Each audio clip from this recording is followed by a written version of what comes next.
recursive algorithm to find a nth Fibonacci number.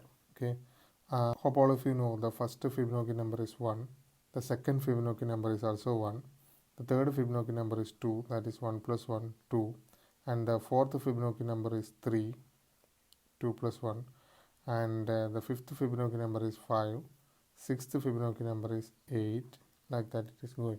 Okay, so if fib of 1 will return 1, and as fib of 2 will return 1, because the second Fibonacci number is also 1. Okay, and after that the third Fibonacci number is sum of second Fibonacci number and first Fibonacci number. Okay, and the fourth Fibonacci number is the sum of the third Fibonacci number and second Fibonacci number.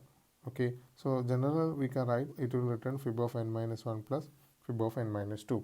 Okay, so suppose if you are computing fib of 1, then it will take a constant amount of time. For fib of 2 also it will take a constant amount of time and let it be 1. Okay, then if you call fib of 3, we have to call fib of 2 plus fib of 1 plus the time to call fib of 3. Okay, total 3 unit of time it will take. Okay, and fib of 4 will be fib of 3 plus fib of 2 plus the time to execute a fib of 4. Okay, so in general we can write t of n is equal to t of n minus 1 plus t of n minus 2 plus 1, the time to execute a t of n.